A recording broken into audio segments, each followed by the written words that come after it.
दोस्तों ये है सैमसंग मिनी एलईडी M2H असली वाला है और मैं इसे 2 महीने से यूज़ कर रहा हूँ। मेरे पास इसका 43 इंच वाला मॉडल है जिसकी रिव्यू वीडियो मैंने 2 महीने पहले बनाई थी और मेरे पास इसका 55 इंच वाला मॉडल भी है जिसकी वीडियो मैंने लास्ट मंथ बनाई थी, करीबन 1.5 महीना उसको भी हो चुका है। And I have so many things to say. इस वीडियो में मैं क्लियरली बताऊंगा कि मैं कुछ भी बताऊँ आपको कोई फ़र्क नहीं पड़ने वाला है, आपने टीवी खरीदना ही है because this is a good TV.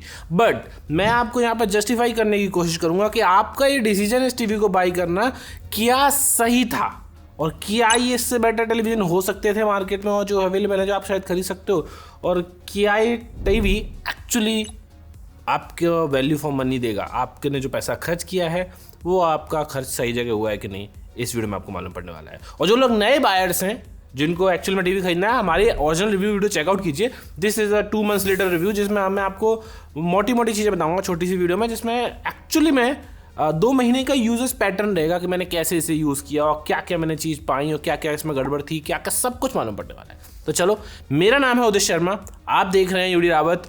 ये टीवी खरीदना है, यहाँ पर व्यू प्रोडक्ट आ रहा है, उस व्यू प्रोडक्ट पर क्लिक करके फ्लिपकार्ट से आप इसे अभी जाके खरीद सकते हो। 43, 55, 65, 75, 85 सारे साइजेस अवेलेबल हैं। और अगर अमेजोन से खरीदना है ना तो डिस्क्रिप्शन में डायरेक्ट लिंक दिया हुआ है सेम साइज का, वहाँ से जाके चेकआउट कर सकते हो। दूसरी चीज़ याद रखना, इसका एक और मॉडल आता है सैमसंग M71H, उनका ट्रुथ मैंने बताया था, उस टेलीविज़न को आप अवॉइड करना, उसको नहीं खरीदना है। चलो स्टार्ट करते हैं।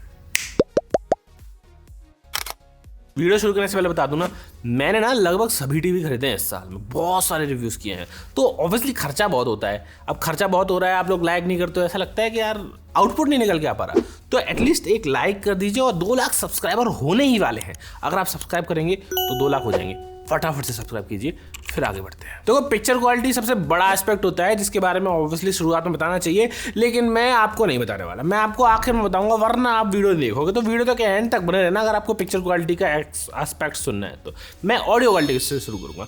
सैमसंग यहाँ पे बहुत अच्छा काम कर रहा है बिकॉज उन्होंने लास्ट जो 20 वॉट के स्पीकर थे उनको अपग्रेड करके 30 वॉट के स्पीकर लगाए हैं and they are actually sounding nice. जब भी मैंने उनको सुना है मुझे एक्चुअल में लगा है कि सैमसंग का लाइनअप जो है 60-70 हज़ार रुपये तक का, उसमें अब तक इतिहास में इतने अच्छे स्पीकर्स मैंने नहीं एंजॉय किए हैं। शायद ही कोई किया होगा फ्रेम वगैरह में जो 40 इंच का आता था। इसमें काफ़ी अच्छे स्पीकर्स हैं और आपका एक्सपीरियंस अच्छा रहने वाला है for a TV speakers. If you are spending 50,000 40,000 rupees, I suggest you to go for a sound bar at least worth 5,000 rupees और 7,000 रुपीज़। बट हाँ, अगर नहीं ले रहे हो तो इसमें काम आपका चल जाएगा। Audio quality is great, let's have a sample. I'm here to tell you something. There ain't another love that is gonna hold you down like mine. Do you remember all of the memories? Do you remember, oh. You didn't think I'd be here waiting up all night, all night. Up all night, all night.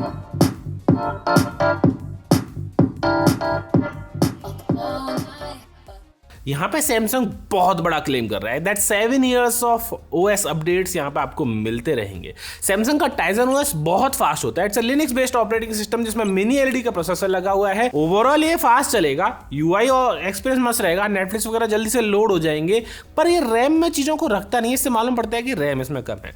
जैसे मान लीजिए Netflix खोल लिया, YouTube खोल लिया, prime video भी खोल लिया, तो when I switch back to Netflix that will not be in the RAM, वो वापस से स्टार्ट होगा and that takes extra bit of time.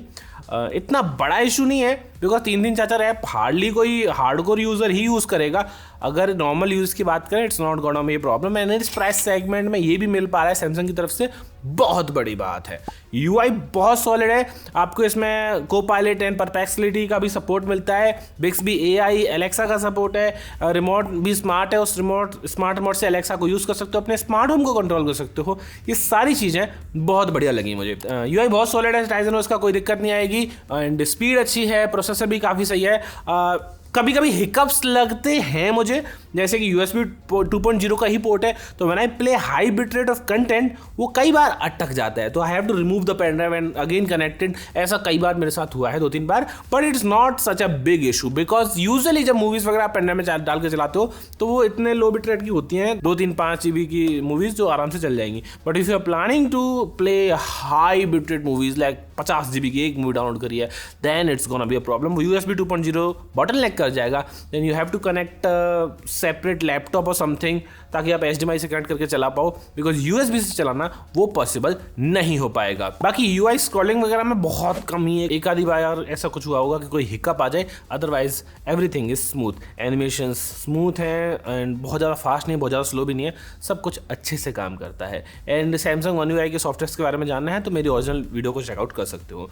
UI हो गया, ऑडियो क्वालिटी हो गया, remote is solid, voice assistant का बटन है, it's not a solar remote और समथिंग जो सैमसंग का आता है, but this is a starting level of Samsung. जो 43 इंच 55 इंच के टेलीविजन आ रहे हैं वो बहुत कम प्राइस में आ रहे हैं, अंडर 30 में आ रहा है 43 इंच का, एंड अंडर 40 में आएगा 55 इंच का मॉडल, एंड सेल वगैरह में तो और भी सस्ता मिल जाता है। तो for that price it's okay to not have a solar remote, voice remote वाला चलता है।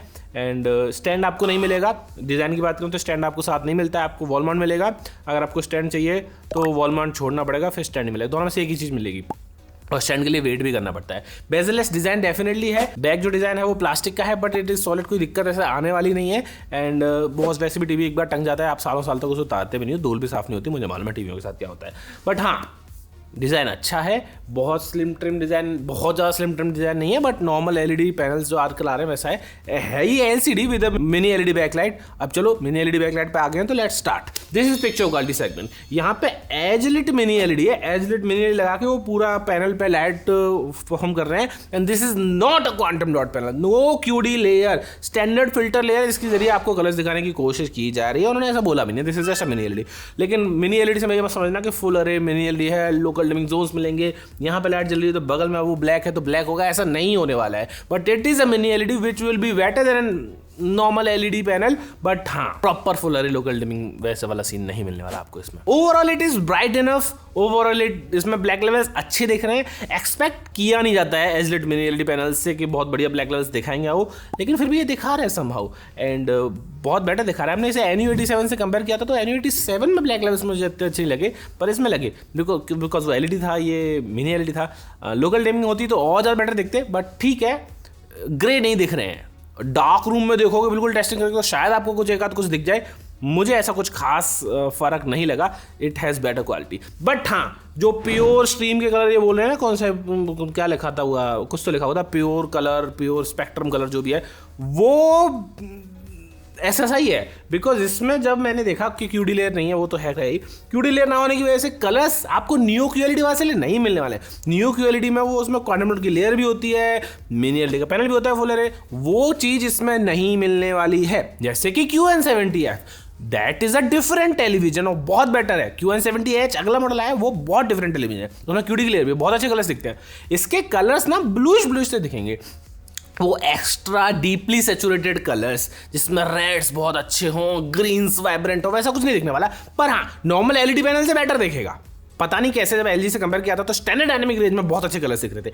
जब हमने HDR में चेक किया वहाँ पे थोड़ा सा इशू मुझे लगा कि हाँ यार NU87 is showing better colours. वो जब हाई ब्राइटनेस पे बेटर कलर्स दिखाने की बात आती है ना ऑन HDR10+, वहाँ पे इशू क्रिएट हो रहा है। ओवरऑल दिस इज शोइंग बेहतरीन कलर्स, स्टैंडर्ड डायनेमिक रेंज बहुत मस्त, but still not QLED levels colour जो सैमसंग दिखाता है अपने नियो QLED या फिर सैमसंग के नॉर्मल QLED टेलीविजन्स में। बट कैवियर तो रहेंगे ना, अगर आपको ब्राइटनेस बढ़ानी है, ब्लैक लेवल्स बढ़ाने हैं मिनी LED की वजह से, एज या जैसी भी है, तो कलर्स उन्होंने कॉस्ट कटिंग भी तो करनी पड़ेगी ना उनको। तो ये था पिक्चर क्वालिटी का। बाकी 9.8 आउट ऑफ 10, बहुत बढ़िया पिक्चर क्वालिटी देखने को मिली, ब्राइट इनफ है। 40 इंच के सेगमेंट में ले लें या 55 इंच के सेगमेंट में ले लें या 65 इंच के सेगमेंट में ले लें, सब कुछ मस्त है। And you can obviously bye them from view product, and description में लिंक भी दिया हुआ है, हमने रिव्यू भी किया हुआ है, आप चैनल पे जाकर चेकआउट कर सकते हो for more picture quality, footage testing and all. But मेरा एक्सपीरियंस बहुत सॉलिड रहा एंड आई रियली सजेस्ट कि आप इस टेलीविजन को खरीद सकते हो अलग अलग साइज में भी। Picture quality, audio quality, UI, remote, design सब कुछ मस्त है। पोर्ट्स की कनेक्टिविटी थोड़ी सी और बेटर हो सकती थी, मैं फिर से कहूँगा। एक USB 3.0 का पोर्ट और एक्स्ट्रा HDMI पोर्ट किसी को कुछ खा नहीं जाएगा, बेटर ही रहेगा लोगों के लिए, ऑडियंस के लिए। तो वो चीज़ अगले साल से सैमसंग देगा तो बढ़िया रहेगा। बाकी प्राइसिंग की बात करें, for 27,000 to 29,000 rupees 43 inch model is just go buy it वाली डील है। And for 35 to 40,000 rupees 55 inch वाला model just go buy it वाली डील है। 40,000 रुपये से ऊपर इसके लिए थोड़ा सा देना मैं थोड़ा सा अवॉइड करूँगा, because there are better televisions available in this price segment. अगर 65 इंच के लिए जाओगे तो प्राइस 50-55 हज़ार रुपये है, जो हमेशा से मस्त है for 65 inch television from Samsung. Samsung की after sale service is just amazing. Remote से रिमोट एरिया में पहुंच जाते हैं। अगर आपका टीवी डिलीवर हो चुका है तो उस एरिया में ना ये सर्विस भी पहुंचा ही देंगे। एट होम सर्विस मिलती है obviously. Thank you for watching this video guys. I hope मैंने कुछ चीज़ें क्लियर करी होंगी। And this TV is actually a good TV जो आप बिल्कुल खरीद सकते हो, कोई प्रॉब्लम नहीं आएगी। मेरा नाम है उदय शर्मा, आप देख रहे हैं UD Rawat. Thank you for watching and like करके जरूर जाना, बिकॉज ऐसी टेलीविजन की वीडियो बनाने में बहुत मेहनत लगती है एंड टीवी खरीदने भी पड़ते हैं एंड बहुत कुछ, तो सब्सक्राइब जरूर करिएगा। Bye bye.